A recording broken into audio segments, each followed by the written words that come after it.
a platicar con el director general del Instituto Mexicano de la Propiedad Industrial, con Juan Lozano.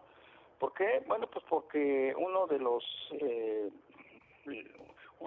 ordenamientos legales, una de las 5 leyes sustantivas que les dan consistencia a este nuevo TEMEC, tiene que ver con la innovación industrial, con la propiedad intelectual, un tema que incluso fue fuertemente debatido en el Congreso, porque hubo quienes no estaban muy de acuerdo con los cambios, básicamente en el sector farmacéutico. Al final de cuentas se aprobó y de esto queremos platicar contigo. Juan, ¿cómo estás? Buenas tardes.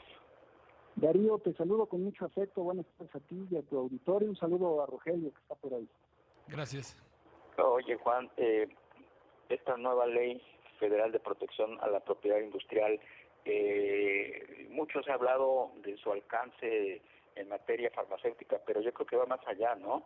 Incluso hasta le cambiaron el nombre para hacerla más general. ¿Qué nos puedes decir de los otros aspectos que no necesariamente se vinculan a los laboratorios farmacéuticos? Mira, Darío, qué buena pregunta, porque se trata de un instrumento que nos permite lograr 2 efectos fundamentales. En primer lugar, se trata de una ley totalmente nueva, la Ley Federal de Protección a la Propiedad Industrial, que abroga a la ley vigente de propiedad industrial. Tiene el propósito de lograr 2 grandes efectos. El primero es el de darle a México una muy buena y muy digna carta de presentación de presentarse ante la comunidad internacional, ante la comunidad comercial, ante nuestros socios con los que constituimos el bloque más importante comercial, que es el bloque de Norteamérica, ante nuestros socios europeos y asiáticos, y decirles que México es un país que le da la bienvenida a la innovación, que le da la bienvenida a la ciencia, que le da la bienvenida a la tecnología, pero que no solamente les abre los brazos, sino que además protege las creaciones que son producto justamente del intelecto humano. ¿Y cómo las estamos protegiendo ahora? A través del desarrollo, del despliegue de las mejores prácticas internacionales que hay en la materia.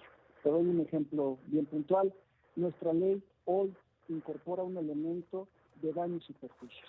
Antes, si se violaban los derechos de propiedad industrial, si se violaba una marca o una patente, el agraviado no tenía manera de exigirle al violador de sus derechos, al infractor, que pagara los daños y perjuicios, que eso es justamente lo que le duele a los infractores, pagar por esas pérdidas tan importantes que producen en los titulares de los derechos. Este es uno de los grandes pasos que se dan en esta legislación y es única para todos los campos, desde el titular de una marca, desde los titulares de las denominaciones de origen, hasta los titulares de las patentes, que pueden ir desde la ciencia de la ingeniería hasta las ciencias médicas.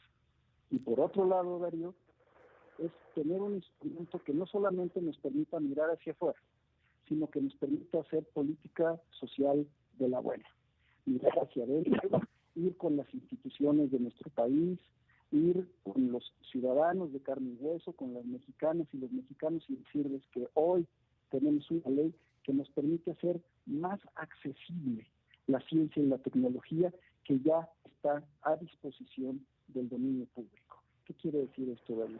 Que cuando un instrumento que fue protegido por la ley de propiedad industrial, como las patentes, pierden su vigencia, de inmediato tienen que estar en el dominio público y deben permitirnos a todos nosotros usar de los beneficios de esas grandes innovaciones, de esos grandes desarrollos, de una manera más eficaz, de una manera más sencilla, más accesible y desde luego a un menor costo.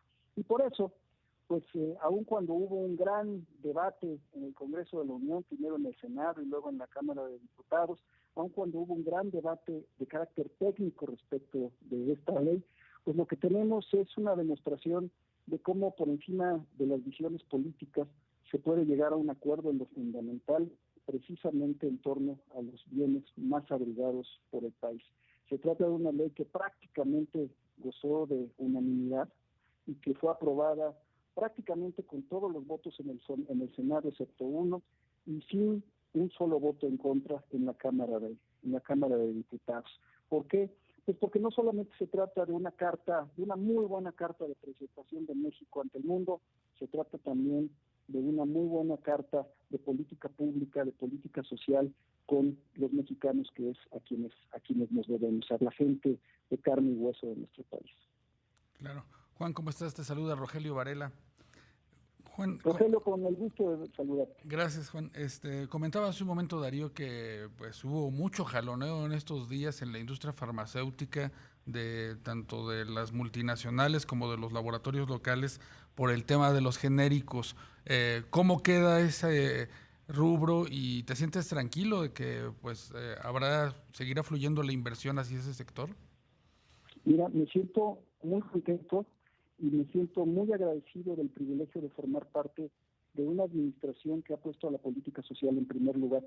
Déjame te digo una cosa, Rogelio. Desde noviembre que se presentó esta iniciativa en el Senado de la República, recordarás que la presentó el senador Ernesto Pérez Astorga del grupo parlamentario de Morena. Sí. Desde entonces ya se incluía en esta iniciativa que se incorporara algo que todos en México habíamos esperado durante muchos años, que se incorporara la cláusula volar.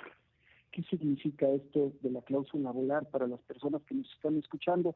Es un instrumento operativo que se diseñó en los años 80 a partir de un juicio que se celebró en Estados Unidos, que nos permite realizar las gestiones para obtener un registro sanitario y preparar a una empresa desarrolladora de un medicamento genérico para que el día 1, después del vencimiento de la patente, del medicamento innovador patentado, esté en condiciones no solamente de contar con su registro sanitario, sino de también contar con su cadena de producción lista y de estar participando tanto en licitaciones en el sector público como en cotizaciones en el sector privado, precisamente ¿para qué? Para dinamizar el mercado, para que haya más medicamentos, para que se genere competencia, pero sobre todo para que las personas que obtienen el medicamento de su bolsillo, del gasto de bolsillo, puedan tenerlo de manera más accesible para que baje el precio de los medicamentos. Esto, Rogelio, no existía en este país.